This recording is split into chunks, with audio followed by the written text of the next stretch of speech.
Ny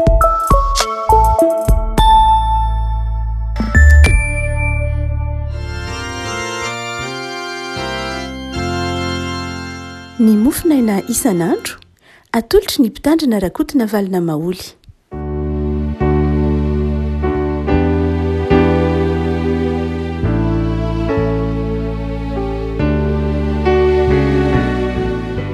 Mampifaniavako no era-banatsika tratra ity alatsinainy 17 volana oktobra ity.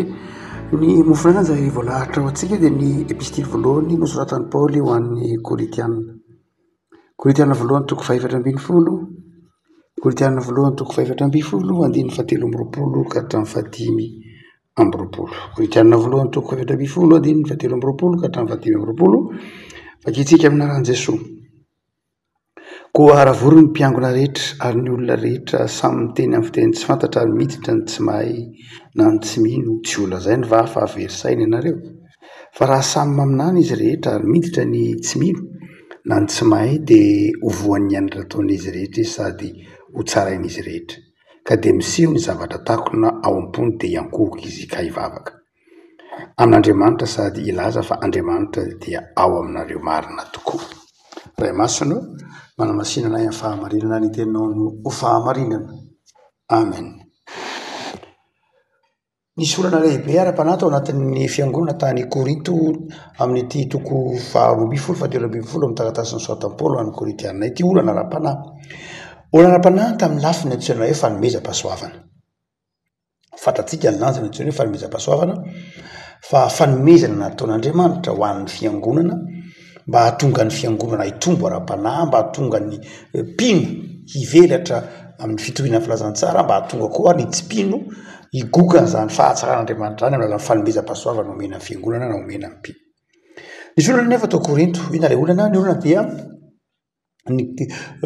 nisy karazana fanomezam-pahasoavana be dia be tao Korinto, tamin'ny fiangonana tao Korinto. Rehefa betsaka moa ny fanomezam-pahasoavana dia indraindray mifanosika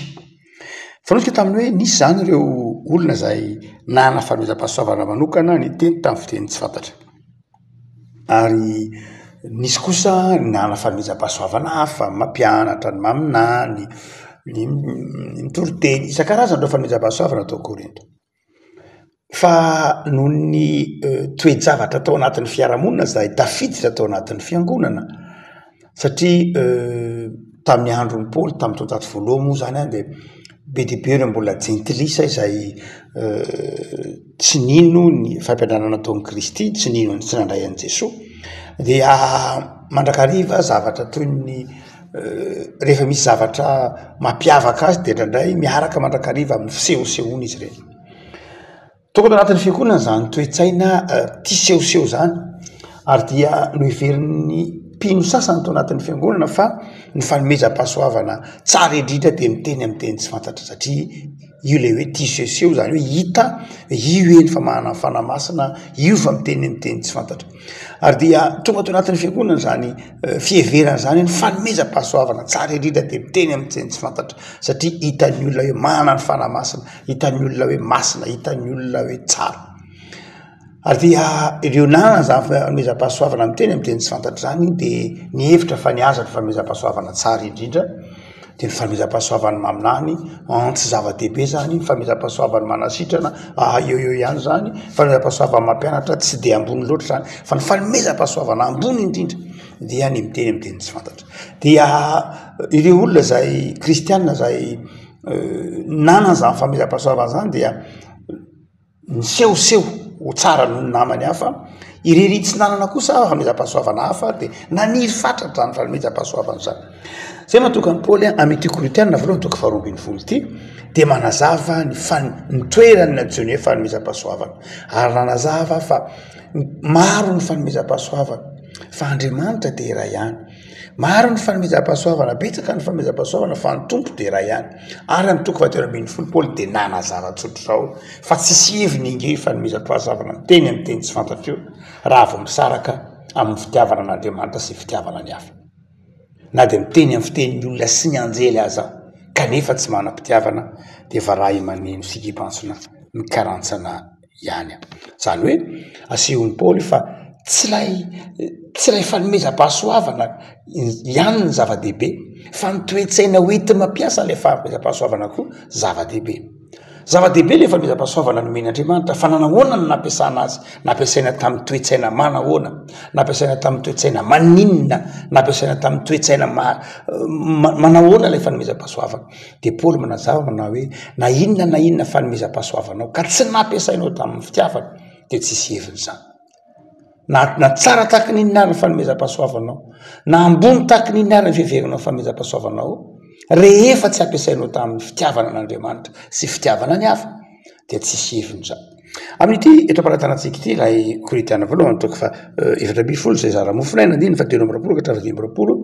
dia momba ny fanomezam-pahasoavana ny teny amin'ny teny tsy fantatra no mananarany Paoly manao hoe nareo mieritreritra fa zava-dehibe le miteny amin'ny teny tsy fantatra dia ataovy hoe miteny amin'ny teny tsy fantatra daholo ary anareo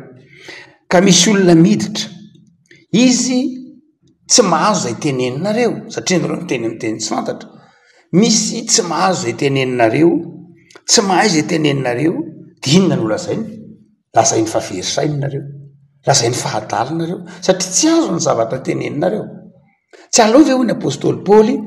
manala tsy aleo ve miteny amin'ny teny azon'ny olona ny zava-dehibe dia ny teny azon'ny olona nefako malala amin'ity Korintiana voalohany 4:20 zany dia zao inona ny tiany Paoly takatritsika amin'ny fampiasana ny fanomezam-pahasoavana zavatra mitondra soa an'ny hafa ny fanomezam-pahasoavana tsy mitondra soa an'ny tenanao ihany ny fanomezam-pahasoavana ka hoe zay isondrotanao zay mahafaly anao zay mampetipety ny fiainanao zay ihany ny antony fanomezam-pahasoavana mazava ho azy manome an'izany Andriamanitra ho anao fa tsisy heviny raha ohatra ka ianao rery no misitraka lay fanomezam-pahasoavana nomen'Andriamanitra anao fa tiany tompo tian'Andriamanitra mba ifaly amin'izany fanomezam-pahasoavana zany koa ny hafa fanomezam-pahasoavana avy aminao nampiasanao azy levako malala raha samy manao fanomezam-pahasoavana mampiasa amin'ny fanomezam-pahasoavana nomen'Andriamanitra antsika avy isika ka mampiasa zany mba hahasoa ny hafa dia miara-mandroso ny fiarahamonina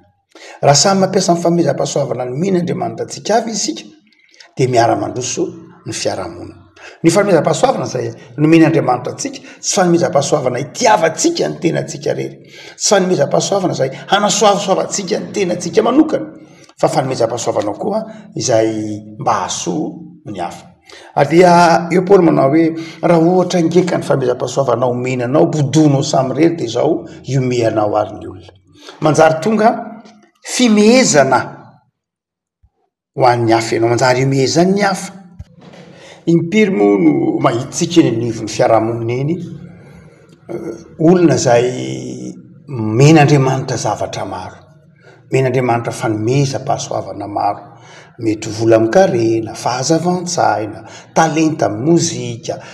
fahefana andraikitra anivon'ny fiarahamonina andraikitra amin'ny toerana maro samy hafa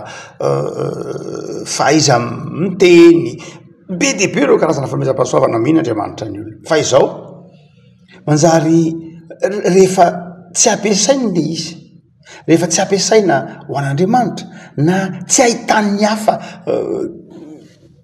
tombontsoa fa ho azy samy rery dia zao manjary tonga amin'ity tenen'ny Paoly ity manao hoe dia manjary meny olona na ny marimarina kokoa hotondroin'ny olona hoe verisaina nahoana notondroin'ny olona verisaina satria tsy tsapan'ny olona lay zavatra tsara eny aminao tsy tsapan'ny olona lanja lay fanomezam-pahasoavanao dia manjary eritreretin'ny olona ho verisaina afaka malala afatra Paoly ary amin'ity andininy ity dia zao ampiasao ny fanomezam-pahasoavana dia mba mizara mba ny falia ny fanomezam-pahasoavana nomen'Andriamanitra anao dia zarao amin'ny hafa ny fanomezam-pahasoavana iny aoka mba hahita soa amin'ny fanomezam-pahasoavana nomen'Andriamanitra anao ianao ary aoka mba hahita soa amin'ny fanomezam-pahasoavana nomen'Andriamanitra anao koa ny hafa zavatra faharoa zay aseho amin'ny Paoly ihany koa amin'ity fanomezam-pahasoavana ity dia zao ny fanomezam-pahasoavana rehefa ampiasaintsika tsy hoe mitondra soa an'ny olona maha-olombelona mitafinofo azy ihany fa mahatonga fijoroana vavolombelona ka mahatonga ny olona miankohoka mivavaka zany hoe ifampiasantsika ny fanomezam-pahasoavana io am'izay azahoan'ny olona azy fanomezam-pahasoavana ampiasaintsika ny fiangonana fiarahamonina dia zao mahatonga ny olona mivavaka mahatonga ny olona manome voninahitra n'Andriamanitra ary fisaraitsaina hoe ianao manana fanomezam-pahasoavana momba fanasitrahana momba ny talenta mozika ny sary ny dia manana fanomezam-pahasoavana momba ny hira momba ny fampianarana sy ny sisa rehetra ny fampiasanao zany ho an'ny tenanao fampiasanao zany ho an'ny hafa indridridritra moa dia zao manjary mahatonga ny hafa mivavaka boky Zakaria mpaminany misy olona misy faminaniana ny teny hoe ndray androany dia isy olona anatonanareo hitazona ny akanjonareo ary hiteny manao hoe mba hiaraka aminareo zahay satria fantatray fa ao aminareo Andriamanitra rehefa tsapan'ny olona eo amin'ny toetrantsika ny fanomezam-pahasoavantsika rehefa tena ampiasaintsika amin'ny fieritreretana ny hafa ampiasaintsika ao anatin'ny fanetretena ampiasaintsika ao anatin'ny fitiavana io fanomezam-pahasoavana io dia manjary tonga hery nitarika ny hafa hivavaka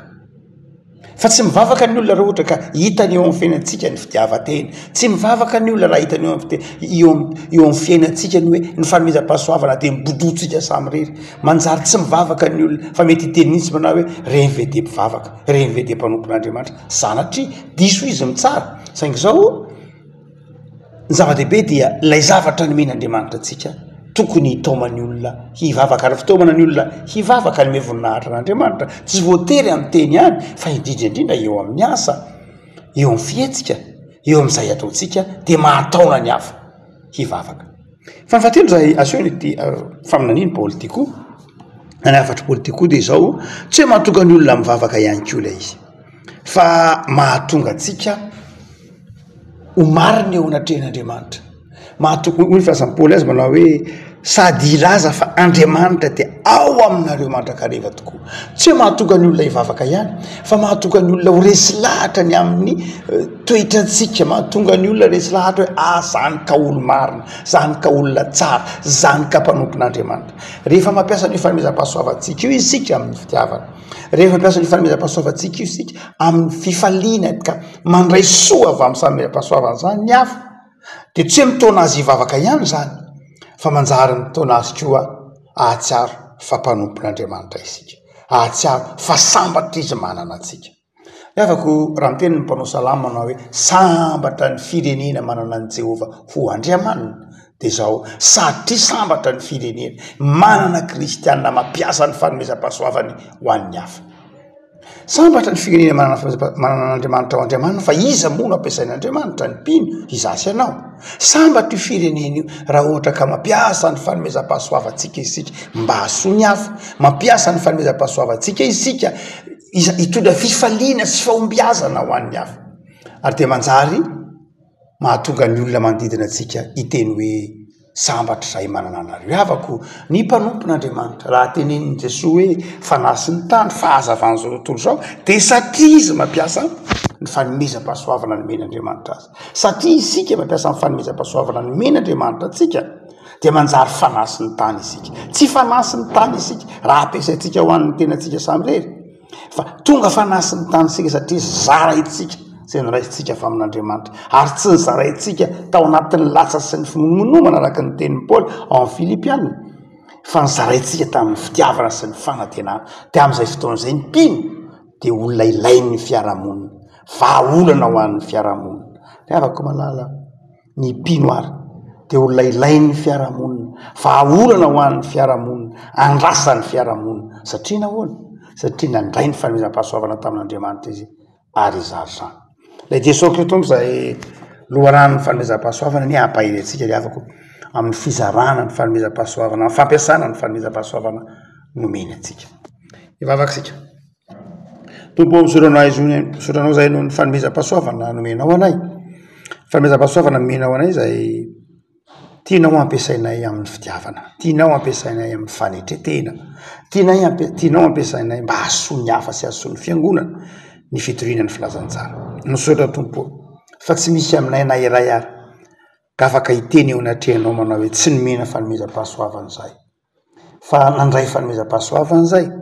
satria nino anao Jesosy ho mpamonjy anay dia ataovy mahiratra ny masonay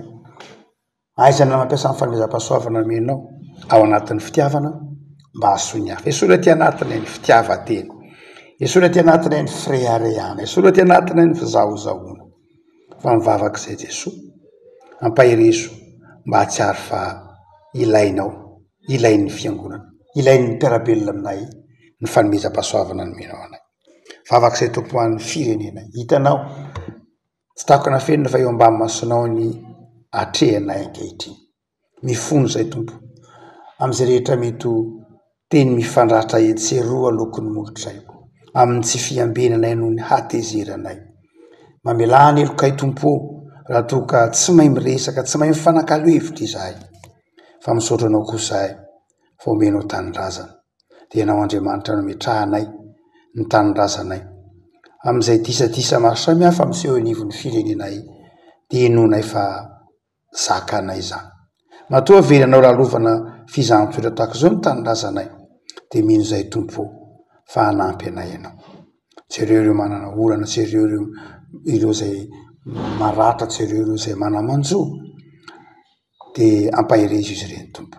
Mba tsy ho ao anatin'ny malagasy ny fo mifankahala, ny fo mifanenjika, ny fo mifanaratsy, fa manam-pianay ry tompo, mba andehananay amin'ny fitiavana sy tranony ratsa-po. Ampahirezo ireo ankolafi-kiry maro samihafa mba hifanatona, hiresaka, hifanakalo hevitra, tsy ao anatin'ny fifandratsana fa ao anatin'ny dinidinika, satria mpiray tanindrazana izahay. Noho ny fahasoavanao dia nomenao ty nosy malalanay ty, iarahanay monina, iarahanay ny tono filazantsara, iarahanay miaina. Dia manapire ianao ny tanindrazana, ny mpiray tanindrazana,